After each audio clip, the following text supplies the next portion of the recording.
اللہ کے نبی نے صلی اللہ علیہ وسلم اس کا اتنا بہترین نسخہ بنایا کہ ہمیں ان معاملوں کو کسی چیز کی فکر کرنی ہی نہیں چاہیے، چاہے کوئی حالات ہو جائیں.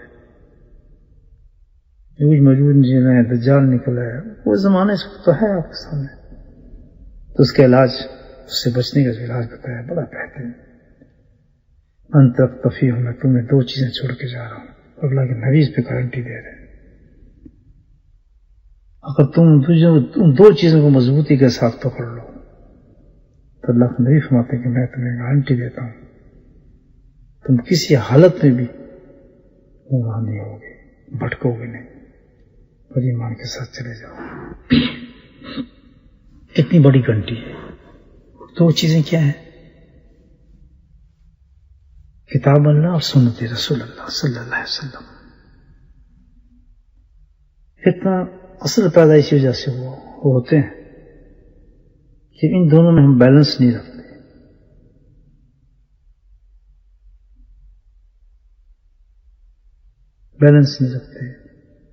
بس یہی ہے کہ کوئی قرآن کو پکڑ لیتا ہے بہت مضبوطی کے ساتھ، وہ کہتا ہے بس مجھے اب کسی چیز کی ضرورت ہی نہیں. حالانکہ دونوں کا ربط ہے، دونوں کا ساتھ ہے کہ وہ عمل ہی نہیں ہو سکتا قرآن کا جب تک کہ نبی کریم صلی اللہ علیہ وسلم سنت کو نہ پکڑا جائے. اللہ کے نبی نے فرمایا کہ دو چیزیں ہیں، یہ دو چیزیں تم پر چھوڑ کے جا رہا، کتاب اللہ اور سنت رسول اللہ. دو چیزوں کو ہم مضبوطی سے پکڑ لیں الحمدللہ تو کیا ہے، کبھی بھی ہم گمراہ نہیں ہو سکتے، پٹک نہیں سکتے، ہم پہ بیرونی اثرات اثر نہیں کر سکتے.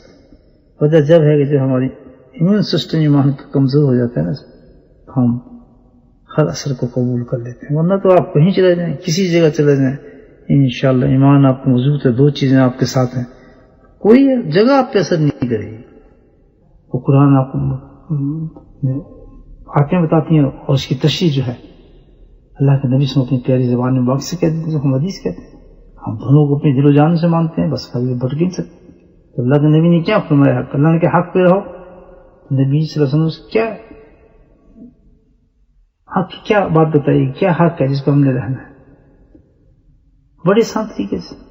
تو یہ کتاب ہے، اس کتاب میں اللہ تعالیٰ نے جو چیزیں تمہیں بتائی ہیں، فحل الحلال وحرم الحرام، جو حلال کا ہے اس کو حلال سمجھو، جو حرام کا ہے اس کو حرام سمجھو. سبحان اللہ. یہ اللہ کے نبی حق کو اس کے ایکسٹینڈ فرما رہے ہیں کہ جس کو اللہ کے نبی نے حلال کا ہے اس کو حلال سمجھو، اور جس کو حرام کا ہے اس کو حرام سمجھو. بس ایک چیز تو یہ ہوئی، فحل الحلال وحرم الحرام وَاعْمَلُوا بِالْمُحْكَمِ. سبحان اللہ. اور حکم کے مطابق کام کرو، جو حلال کے حکم دیا جائے حلال کا اس ویسی کام کرو، حرام کا حکم دیا حرام کے مطابق کام کرو. وعمل، اس کے بعد عمل ہے. یہ حق ہے. یہ حق کب سے چل رہا ہے؟ نبی ادم واصل کی قیامت تک یہ حق اس پہ مان لو. اس کو حیات ایمان لانا. حق حلال کو حلال سمجھنا، حرام کو حرام سمجھنا، اس کے مطابق زندگی گزارنا. دیٹس ایمان. اللہ نے مجھے بتا دیا.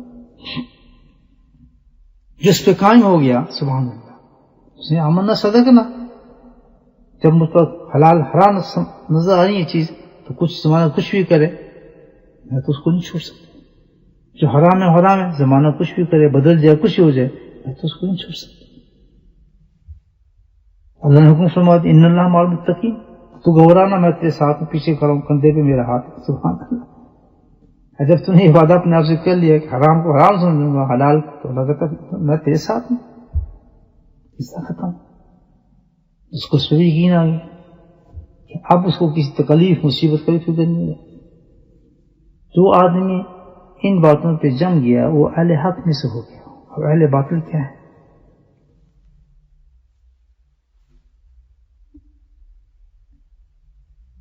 اہل باطل کیا ہے؟ یہ حرام و حرام جو اللہ نے ہم بتایا اس کی وضاحت ساری احادیث کرتی ہیں، جتنی بھی احادیث ہیں، سیاست کا جتنی بھی حدیث ہیں حرام و حلال کو ڈسکرائب کرتی ہیں، کوئی چیز چھپی ہوئی نہیں ہے۔ کب ہم تک پہنچ گئی کہ حرام ہے، کس لیول پہ حرام ہے، کس لیول پہ حلال ہے، کس کو چھوڑنا چاہیے، کس کو کرنا چاہیے، کیسے بیٹھنا چاہیے، کیسے نہیں بیٹھنا چاہیے، کوئی کون ہمارے لیے غیر محرم ہے، کون ہمارے لیے محرم ہے، سب واضح ہے۔ جب ہر چیز واضح ہوئی، اس میں کیا ہوا؟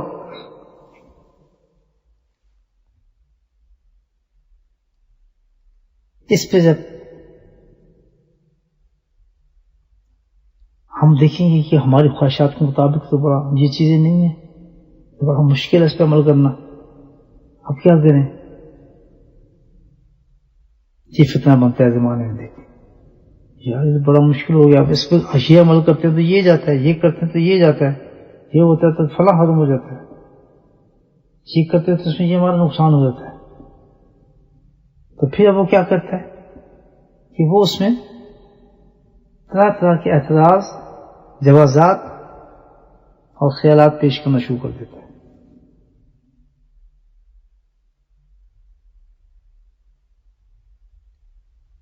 خیالات، جوازات اور اعتراضات، نہیں جی یہ حلال تو نہیں، یہ ایسا نہیں ہو سکتا، حلال کیسے ہے، دیکھیں اس میں تو یہ بھی چیز ہے، فلاں بھی چیز، حالانکہ سب واضح ہے، دونوں چیزیں۔ اس کے اعتراضات بڑے عجیب ہوتے ہیں، اعتراضات پیش کرنا شروع کر دیتا ہے اپنے نفس کو خوش کرنے کے لیے۔ ایسے یہ آج سے نہیں ہے، یہ زمانہ ہے، رسالت سے چل رہا ہے، اور یہ قرآن بتا رہا ہے، یہ آیتوں کا جو نزول ہوا ہے اسی بات پر ہوا۔ یہ لوگ جو ایسے کام کریں گے قیامت تک چلیں گے یہ لوگ۔ اللہ سبحانہ تعالیٰ نے جب ان کو چیلنج کیا، آیت کا نزول اس طرح ہے، جیسے تم اگر میری باتوں پہ اعتراض کرتے ہو تو ٹھیک ہے، پھر یہ قرآن صحیح نہیں ہے تو پھر ایک آیت بنا دو، ایک سورت بنا دو چھوٹی سی، چلو تم سورتیں لے آؤ، جتنا تم نے زور لگانے تو لگا لو۔ اب وہ کیا کرتے ہیں؟ ان کی بات سمجھ میں کچھ نہیں ہے۔ انہوں نے کیا کیا؟ وہ کام جو اب وہی کے غصہ کر رہے ہیں، وہی کام وہ چل رہا ہے، کام بتائیے، وہ اعتراض رکا نہیں ہے ابھی تک، تو اہل باطل فرقہ بنا کیسے؟ یہ بتا رہے قرآن کہ کیسے بنا ہے فرقہ۔ جب اعتراض ان سے وہ آیت صورت نہیں بنا سکے، کوئی آیت نہیں بنا سکے، تو پھر انہوں نے کہا یہ کیا بات ہے؟ پھر انہوں نے ایک دوسرا کام شیطان نے ان کے دماغ میں ڈالا، جو آج کبھی بڑے عروج پر ہے، اس زمانے میں تو بڑے عروج پہ آپ کو نظر آئیں گی چیز۔ اللہ نے معاف فرمائے، ایسے بچ رہے ہیں ہم نے۔ ہم قرآن پڑھ رہے ہیں، کوئی کسی بھی نہ کوئی طنز، نہ مجھے پتا ہے، نہ میرے سامنے کوئی آدمی ہے، نہ میں، مجھے کسی کو تعلق نہیں ہے، ایسا ہی اپنی اصلاح کے لیے اس قرآن کو پڑھ رہا ہوں کہ اللہ تعالیٰ ہمیں اس فتنے سے بچا۔ حالات اب ایسے یہ قرآن کی آیت بتائیں گے، اب ان کو سمجھ نہیں آیا کہ بھئی ہم جو آیت تو اتار نہیں سکتے، تو انہوں نے کیا کیا؟ اب انہوں نے دوسرا طریقہ شیطان نے دماغ میں ڈالا، انہوں نے کیا کیا کہ جو قرآن کے اندر احکامات ہوتے تھے اس پر اعتراض کرنا شروع کر دیے، بڑے عجیب اعتراض، جس کی مثال اللہ قرآن دی ہے، ان اللہ لا یستحیی ان یضرب مسلما بعوضۃ فما فوقہا۔ کہنے کی ٹھیک ہے یہ بات تو صحیح ہے، چلیں قرآن کی آپ بات کرتے ہیں نہیں بنایا، لیکن یہ جو ہے یہ پھر اب یہ جواز دیکھیں آپ، اس طرح جواز بنتے ہیں۔ پھر تو ٹھیک ہے جب آپ کو قرآن برحقیقت صحیح ہے، لیکن اللہ بڑی تو اتنی بڑی طاقت ہے، اتنی بڑی کتاب کہتے ہیں قرآن بہت بڑی کتاب ہے، تو اس کے اندر اللہ تعالیٰ بڑا ایسی بات کریں گی، چھوٹی سی بات کریں گی، مچھر کی بات کرتے ہیں، بتاؤ مثال مچھر کی دے رہے ہیں، یضرب مثلا بعوضۃ فما فوقہا، یہ بھی کوئی بات ہے؟ زیب دیتی ہے ایسی مثال قرآن کے اندر، کبھی مچھر کی مثال دے رہے ہیں، کبھی مکھی کی مثال دے رہے ہیں، اور کبھی جناب اللہ مکڑی کی مثال آ رہی ہے، کہتے ہیں اتنی، یہ تو کہتے ہیں اتنی چھوٹی چھوٹی باتیں بڑا قرآن کے اندر دینے کی کوئی بات ہے؟ یہ ہے فتنہ سب سے بڑا، یہ فتنہ پھیلا ہے۔ حدیث ہے کہ بھئی ایمان جو ہے اللہ تعالیٰ پر، اس کے فرشتوں پر، اس کی کتابوں پر، اس کے رسولوں پر، موت پر، موت کے بعد اٹھنے پر، حساب کتاب پر، جنت پر، دوزخ پر، یہ سب، اور بری اچھی تقدیر پر، یہ سارا ایمان کا حصہ ہے۔ ان میں سے آپ کسی چیز کا بھی آپ انکار کرتے ہیں تو اٹھا کے دیکھ لیجیے آپ، تو کیا ہو جاتا ہے؟ دائرہ اسلام سے خارج ہو جاتا ہے، نکل جاتا ہے، کیونکہ ایمان کا حصہ ہے۔